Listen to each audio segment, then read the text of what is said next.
안녕하세요. 티파지토리 오정입니다. 이번 시간에는 만능 데이터 처리 도구 dplyr 이라는 데이터 처리 전용 패키지에 대해서 설명을 드려보겠습니다. 제 채널에 보시면 시리즈물은 지금 데이터 사이언스 섹션, 또 R 문턱 넘기 가이드 섹션, R 데이터 가시화, 지지 플라트 레시피 섹션, 그리고 기타 잡정보 섹션으로 지금 구성을 하고 있고요. 오늘 시간에는 R 문턱 넘기 가이드 네 번째 시간이 되겠습니다. dplyR은 데이터 플라이어의 이제 줄임말이고요. 데이터를 마음대로 조작한다 라는 그런 의미입니다. 그리고 주소는 dplyr.tidyverse.org로 오시면 많은 리소스가 있습니다. 여기서 run more를 누르시면 예제와 함께 많은 내용들을 참조를 할 수가 있고요. 이 내용들은 R4 데이터 사이언스라는 이 책이 고스란히 똑같이 구성되어 있습니다. 그래서 데이터 트랜스폼 이쪽에 보시면 dplyr basics 가보시면 예제와 함께 이런 설명들이 있으니까 같이 참조해서 오늘 영상을 보시고 이런 것들을 참조하면 아마 이해하기가 더 용이하실 겁니다. 그리고 오늘 코딩에서 다룰 데이터는 실제 업무에서 사용하는 그 데이터를 대상으로 했고요. 해양 환경 측정망 정보입니다. 해양 환경 측정망은 보시다시피 총 5개의 생태 구가 있고요. 이 연안 따라서 쭉 관측망들이 있습니다. 그래서 연 4회 2월, 5월, 8월, 11월에 이제 관측을 하고요. 그 중에 항만 한계 내에 있는 항구에서 관측되는 것들은 이제 2월과 8월, 겨울과 여름에만 관측을 하게 됩니다. 그리고 이계수층, 표층하고 저층에 대한 데이터를 관측하고 있습니다. 데이터를 보시면 이렇게 되어 있습니다. 그래서 수온, 표층, 저층, 염분, 표층, 저층 이렇게 구성되어 있는 데이터입니다. 이 데이터를 받아서 헤더명만 제가 바꿨고요. 되도록이면 헤더명은 영문으로 하시는 게 좋고 또 대소문자를 구별합니다. 그래서 소문자로 하는 게 편하고요. 근데 이번 경우는 환경 관측 그 물질들 이기 때문에 오히려 이걸 소문자로 했을 때는 더 의미가 어려워져서 그냥 대문자로 그대로 사용을 했습니다. dplyr 패키지로 데이터 주무르기. 오늘 시간이 너무너무 중요한 게 지난 1편부터 3편을 다 보시고 이제 여기까지 오늘까지 이제 내용을 보시게 되면 내가 원하는 데이터를 마음대로 다룰 수 있는 그런 결과를 얻으실 수가 있습니다. 그래서 dplyr 같은 툴을 보통 뭐 데이터를 전처리한다, 데이터를 변환한다, 뭐 처리한다 했을 때는 이제 데이터 랭글링이라는 용어가 있고요. 프리프로세싱도 있고 뭐 트랜스폼 뭐 여러 가지가 있습니다. 근데 다 같은 의미고요. 뭐 랭글링을 하게 되면 뭐 절차가 스텝이 이렇다. 발견, 변환, 검증, 게시하는데 중요한 거는 저는 3번 검증이 되게 중요한 것 같아요. 그러니까 우리가 내가 생산한 데이터도 당연히 검증을 해야 되지만 심지어 외부에서 제공받는 데이터를 그대로 만약에 사용한다. 그건 절대 안 됩니다. 너무 위험하고요. 검증을 해야 됩니다. 그래서 내가 사용할 수 있는 정도의 데이터인지 이 데이터는 어떻게 내용이 구성되어 있는지 그 수치들은 정상적인지 틀린 것은 없는지 꼭 점검을 해야 됩니다. 그래서 검증이 너무너무 중요합니다. 그리고 제가 변환해서 추출을 했더라도 그것들이 제대로 됐는지도 반드시 검증을 해야 돼요. dplyR은 크게 select, filter, group by, summarize, mutate, arrange 같은 대표 함수가 있습니다. 제 경험상으로는 이 6가지의 함수를 벗어나는 그런 일은 결코 없었습니다. 그러니까 거꾸로 뒤집어서 얘기하면 내가 원하는 모든 데이터 조작 이 6개 함수로 끝낼 수 있다라는 것과 동일합니다. 네. 그래서 select는 뭐 예상되시다시피 변수를 선택하는 데 쓰이는 함수고요. 필터는 당연히 필터링, 걸른다라는 거니까 어떤 조건을 넣어서 내가 원하는 조건의 데이터를 추출할 때 사용을 합니다. 그리고 또 너무 중요한 그룹 바이. 그룹 바이는 어떤 카테고리컬, 그게 어떤 계절이 됐건 어떤 관측소가 됐건 또는 뭐 어떤 행정구역이 됐건 그런 카테고리컬한 단위로 뭔가 집계를 내고 싶을 때 그때 그룹 바이를 써야 됩니다. 그리고 서머라이즈, 우리가 어떤 통계, 수많은 행에 대해서 어떤 그룹별로 이제 통계를 구하고 싶을 때가 많을 겁니다. 뭐 평균값을 대표적으로 구하겠죠. 그럴 때는 서머라이즈로 그 많은 데이터를 하나의 값으로 대표하는 값을 추출해낼 때 그때 서머라이즈를 쓰게 되고요. 우리가 그래프를 그리고자 할 때 보통 많이 씁니다. 예. 뭐 데이터가 100줄인데 100줄을 다 그래프를 그리는 경우는 그렇게 많지 않고 뭔가 요약된 평균이랄지 뭐 이런 것들을 구해서 아주 단촐한 데이터 프레임이 되겠죠. 예, 그걸로 x, y를 지정해서 이제 그래프를 그리게 됩니다. 그때 서머라이즈를 쓰고요. 비슷한 뮤테이트가 있는데 뮤테이트는 기존의 변수 1, 변수 2를 가지고 뭔가 둘을 연산을 해서 변수 3을 만들어내고 싶을 때 그런 것을 보통 파생 변수라고 합니다. 예, 그럴 때 뮤테이트 함수를 쓰게 됩니다.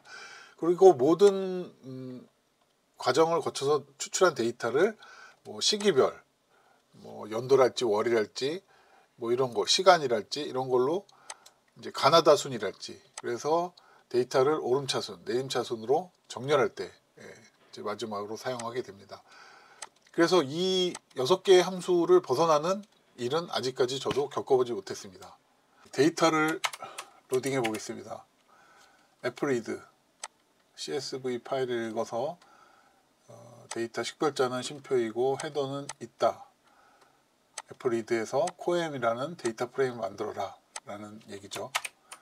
그래서 스트럭처를 보면 이렇게 지금 39개의 변수가 있습니다. 그리고 1975개의 행이 있습니다. 이렇게 생긴 데이터고요. 표층, 그 다음에 저층, 서페이스 보텀에 의미를 둬서 제가 S 언더바, B 언더바를 이렇게 명명을 했고요. 근데 저는 여기서 S 표층 데이터만 추려서 써보겠습니다. 그렇게 하려면 이제 문자를 인식해서 이렇게 B 언더바만 찾아내는 이런 기능들을 해야 되는데 그걸 위해서 string r이라는 패키지를 사용했습니다. 지금은 모르셔도 아무 상관이 없어요. 이런 것들은 차츰 필요에 의해서 알아나가면 되는 것들입니다. 일단 그냥 보시면 되겠습니다. 그러면 이렇게 C 컬럼 넘버 그 인덱스를 가져오게 하는 거예요. 그러니까 B 언더바가 있는 컬럼의 인덱스를 좀 가져다 줘. 그래서 C 넘에 담아 이렇게 된 거죠. 그래서 C 넘을 한번 확인해 보면 C 넘, 네, 요게 B 언더바가 있는 이름이 있는 헤더들의 인덱스예요. 네, 순서, 번호예요. 그러면 자 이제 원서에 접근하니까 2차원 원서니까 여기 쉼표가 있고요. 예, 그 다음에 2개 이상이니까 C가 붙죠. 근데 마이너스 C니까 이 인덱스를 가진 헤더들은 제외를 해라 이 얘기죠. 그래서 행은 모든 행을 가져오되 컬럼은 얘네들을 제외하고 가져와. 그래서 코엠 언더바 S라는 데이터 프레임에 담아라는 얘기입니다. 그러면 여기서 똑같이 생겼죠. 줄은 것을 볼 수 있습니다. 39개에서 24개로 컬럼이 바뀌었고요. 다시 한번 확인을 해보면 네, S 언더바만 이렇게 남았습니다. 네, 그래서 이런 것들이 실무에서는 이제 많이 발생을 해요. 네, 뭐 너무 그 양상이 다양하기 때문에 뭐 그런 걸 모든 경우에서는 뭐 제가 다 다룰 수는 없지만 제가 하는 그런 경험에 비춰서 이 오늘 진행할 내용도 다 제가 만든 예제입니다. 자, 이제 디플라이 아래에서 가장 대표적으로 좋은 점이 이 파이프 연산자예요. 파이프 또는 체인 연산자라고 하는데 파이프라는 의미는 이제 쭉 흐름을 연결시켜준다는 의미가 되고요. 체인은 앞에 것과 뒤에 것을 묶어준다. 뭐 이런 의미잖아요. 그래서 물이 흐르듯이 그렇게 코드들을 쫙 연결해 준다라는 의미입니다. 그래서 되게 중요하고요. 보통은 체인 연산자를 쓰지 않았을 때는 이렇게 됩니다. 필터라는 함수를 쓰게 되면 데이터 프레임에서 이 변수가 32 이상인 거 and 그리고 생태구명이 대한해협인 거를 필터링 해라 라고 이렇게 가져오는 거죠. 이 부분은 그냥 메모리에서만 움직이는 거예요. 그리고 이걸 파이프 연산자를 쓰게 되면 이제 이렇게 하고 싶은 것들을 요 파이프 연산자를 통해서 계속 밑으로 ggplot2처럼 계속 쌓아나갈 수가 있어요. 명령어를 계속 연결할 수가 있습니다. 네, 그래서 일괄 처리가 가능하다는 얘기죠. 그래서 파이프 연산자를 쓰게 되면은 맨 앞에 데이터 프레임이 선언이 되기 때문에 필터 각 함수 안에는 이제 더 이상 데이터 프레임 이름을 안 써도 돼요. 네, 그래서 가독성도 너무 좋습니다. 그래서 그 부분이 굉장히 또 큰 의미고요. 장점입니다. 가독성이 좋아진다. 필터 하게 되면 이제 변수명만 쓰면 되는 겁니다. 표층 수온이 30도 이상이고 and 생태구명이 대한해협인 거를 가져오되 어레인지를 하랍니다. 연도별로 내림차순으로 연도별로 어레인지를 해 정렬을 해라. 그리고 5택만 보여줘. 이렇게 된 거죠. 그러면은 2021년도부터 이렇게 됐습니다. 그 다음에 select 함수는 똑같죠. select 데이터 프레임에서 1번 컬럼부터 9번째 컬럼까지 실행하면 이렇게 가져오고요. 또 이렇게도 가져올 수 있죠. 자, 첫 번째에서 9번째는 똑같이 가져오고 그 다음에는 인덱스로 안 하고 이렇게 컬럼명을 아예 지정을 해줘도 돼요. 그러면 뒤에 do 이렇게 생기죠. do, s, dip, wqi 이렇게 생기게 됩니다. 자, 필터입니다. 필터 안에는 이제 조건을 쓰게 되겠죠. 그래서 조건을 보려면 일단 이름을 한번 보고요. 이런 이름을 참조를 해서 필터를 해라. 코엠 언더바 s 데이터 프레임에서 요거는 표층 관측치만 추려서 제가 만들었던 데이터 프레임이죠. 거기에서 표층 수온이 30도이고 에코노미 대한해협인 거 아까랑 똑같고요. 그 다음에 이 부분 이제 아까 and하고 or는 이제 이렇게 씁니다. or는 요 기호를 쓰고요. 컬럼이 월 컬럼이기 때문에 8이거나 10일인 건 없죠. 10일인 건 데이터에 없어요. 없으면 뭐 8월만 가져오겠죠. 이걸 해보면 이렇게 되고요. 필터를 하게 되면 이렇게 됩니다. 만약에 뭐 헤드를 지우게 되면 명령어가 없으니까 여기 있는 연산자도 같이 줘야 되죠. 이렇게. 그러면 이제 6개이 됐고요.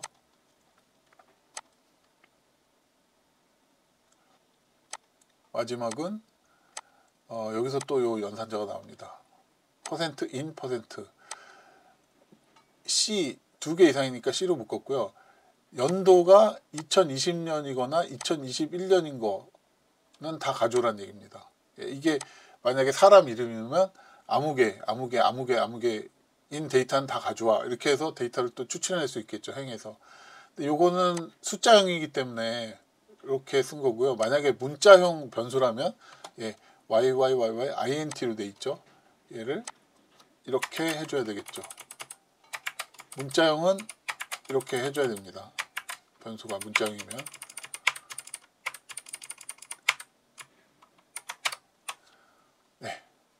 이렇게 찾았고요. 자, 뮤테이트는 뭔가 기존의 변수들을 통해서 새로운 변수, 파생 변수를 만드는 거라고 제가 했습니다. 그래서 이제 파이프 연산자를 써가지고 해보면요. 코엠 언더바 s 데이터 프레임을 가지고 뮤테이트를 해라. 새로운 변수를 만들어내라. 그리고 내가 만들 변수의 이름을 먼저 지정해 줍니다. 이건 사용자가 마음대로 정하는 겁니다. 이런 변수명은 숫자부터 시작하는 거는 허용을 안 해요. 그거는 언어를 불문하고 다 그렇습니다. 파이썬도 마찬가지고. 그래서 문자로 시작하고 숫자로 섞어 주셔야 돼요.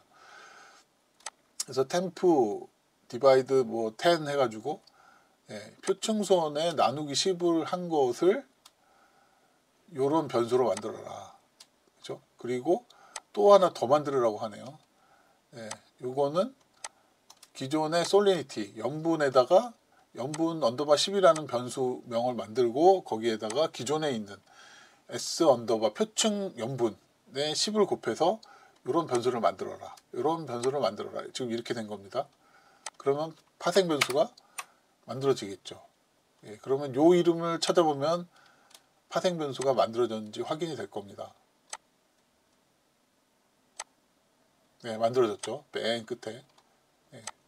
이렇게 파생 변수를 만드는 이유는 분석 때 필요해서 그래요. 뭐 머신러닝을 모델을 만든다거나 뭔가 뭐 분석을 한다던가 했을 때는 기존에 있는 변수들만 가지고는 식별력이 부족하거나 떨어질 경우가 많죠. 그래서 뭔가 더 특징을 규정할 수 있는 그러한 필요성 때문에 파생 변수들을 만들어야 되는 거예요. 그리고 그런 부분이 주요 연구 대상이 됩니다. 데이터 과학에서는. 그래서 되게 중요한 부분이고요. 이런 식으로 파생 변수를 계속 만들어 나갈 수가 있겠죠. 기존에 없던 컬럼이죠. 이렇게 만들어졌습니다. 되게 중요하고요. 실무에서. 그 다음에 서머라이즈. 여러 행에 걸쳐 있는 데이터들을 어떤 단위별로 묶어서 평균을 낼 때, 뭐 시기별로 묶던 어떤 뭐 카테고리 조건별로 묶던 그 그룹 단위별로의 어떤 대표값을 구하고 싶을 때가 많습니다. 그래서 서머라이즈에서 그런 통계 함수들은 이제 개수가 얼마냐, 개수를 비교하고 싶을 때도 있겠죠. 서울시의 구별로 어떤 수치를 카운팅을 해줘 할 때 그 n입니다. 그 다음에 평균, 뭐 썸, 합, 민, 맥스, 메디안, IQR 뭐 이런 것들을 구할 수가 있고요. 아까 말씀드렸죠. 서머라이즈와 뮤테이트는 다릅니다. 그래서 서머라이즈는 뭔가 축약된 값, 통계치를 만들어내는 거고, 뮤테이트는 기존의 변수들을 통해서 제3의 변수를 만들어내는 거예요. 그게 틀립니다. 이제 좀 코드가 길어지죠. 이제 해보겠습니다. coem 언더바 s 데이터 프레임을 선언을 하고요. 일단은 두 개의 계절뿐이 없었습니다. 2월 달이니까 겨울이고요. 겨울 데이터만 가져와라. 그리고 생태구 별로 뭔가를 집계 해달라 라는 거죠. 이렇게 집계해줘. 서머라이즈 한 다음에 일단 데이터 몇 개인지, 그 다음에 평균 수원은 얼마인지, 수원의 분산은 표준 편차는 얼마인지, 또 이렇게 변동 계수는 얼마인지, 템퍼레이처 민하고, 지금 이걸 잘 보셔야 돼요. 여기서 파생한 변수잖아요. 지금 데이터 프레임에는 없는 변수들이에요. 근데 여기서 앞에서 만들었잖아요. 그럼 그 앞에 만든 걸 그대로 갖다가 연산을 시키는 겁니다. 뒤에서 막바로. 그래서 또 새로운 변수를 이렇게 만들어내는 거예요. 이게 서머라이즈가 굉장히 유용한 거예요. 그리고 솔리니티라는 또 변수를 만들어서 이거는 평균, 그 다음에 DO 값 평균, TP 값 평균, WQI 값 평균, 이렇게 집계를 하는 거죠. 그죠? 요 조건별로. 겨울에 하나고 또 생태구별로 모든 데이터를 스테이션별로 나누지도 말고 생태구의 안에 있는 스테이션을 다 통틀어서 그룹 바이잖아요. 이렇게 하라는 겁니다. 근데 여기서 또 주의하실 게 이렇게 집계 함수들, min, sd 뭐 이렇게 연산되는 함수들은 만약에 널 값이 있었다. 그러면은 계산이 안 되죠. 널로 똑같이 결과가 나와버려요. 그래서 일부에 이빨 빠지듯이 빠져있는 널 값들은 지워라, 무시를 해라. 있는 값들만 가지고 해라 라는 옵션이 na.remove를 true로 해라 라는 겁니다. 이거는 보통 이렇게 집계 함수들, 뭔가 수치 연산을 해야 되는데 널 값이 허용되면 안 되는 경우에 이런 옵션들이 더 추가가 되는 겁니다. 그래서 실행을 하게 되면 이 조건에 맞는 또 집계한 것들이 이렇게 내가 지정한 이름들이 그대로 정의가 되죠. 컬럼명들이. 그리고 요 널값이 있는 것들이 있거든요. 그걸 다 무시하고 있는 값들만 가지고 이렇게 통계를 내주는 겁니다. 에코 생태구별로. 생태구가 5개가 있었죠. 그리고 데이터 개수도 이만큼이나 있구나. 그리고 쉽게 알아볼 수 있잖아요. 이런 식의 필요에 의해서 집계해 본 경우입니다. 이제 좀 감이 오시죠. 아, 내 데이터도 이렇게 하면 되겠구나.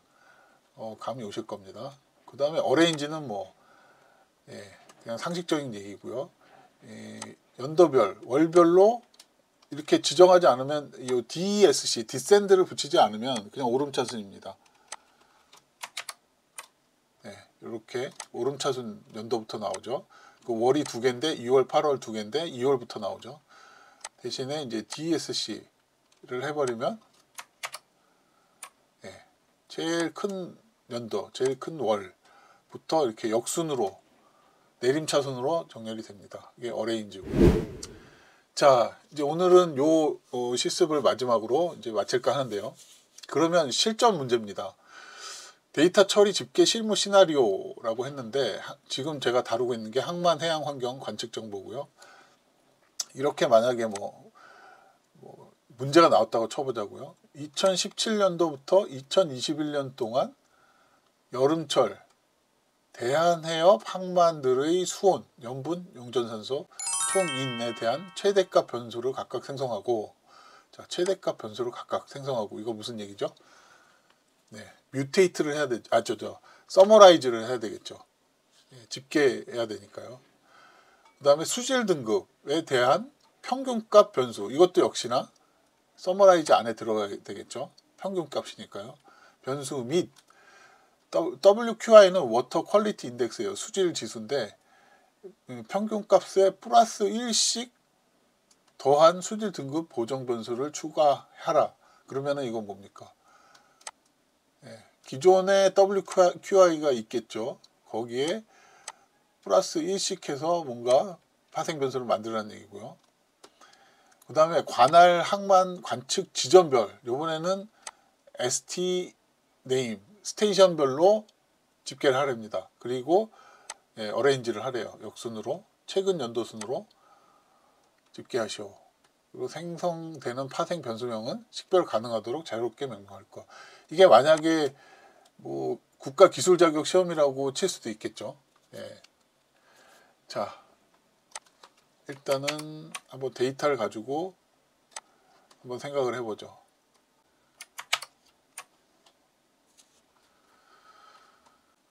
일단은 필터 조건에 들어가야 될 게 이게 기간을 한정했죠. 그리고 시즌을 한정했어요. 이런 것들은 다 무슨 함수의 대상이겠습니까? 필터 함수의 대상이 되겠죠. 이것도 마찬가지고요. 대한해협도 필터 함수의 대상이겠죠. 그리고 얘네들은 이거이면서 여름철이면서 대한해협이어야 하니까 전부 다 엔드로 연결돼야 되는구나. 그리고 바로 이렇게 생각이 돼야 돼요. 그리고 대상들은 이런 변수들을 가져와야 되는구나. 이건 뭐 이렇게 이름 쳐보면 다 나오는 거니까요. 그 다음에 생각할 게 얘네들에 대한 수온, 염분, 용존산소, 총인에 대한 최대값 변수, 최대값을 끄집어내야 되겠구나. 그럼 서머라이즈를 해야 되겠구나. 그 다음에 수질 등급에 대한 평균값, 얘도 또 항목을 추가해서 내가 파상 변수 만들어야 되는구나. 평균값. 이렇게 계속 그냥 생각하는 겁니다. 그리고 WQI 평균값에 1씩 더한 수질 등급 보정 변수를 추가해서 똑같이 얘도 변수 하나 더 늘어나겠죠. 그룹 바이를 이제 예로 하는 거죠. 그룹 바이를.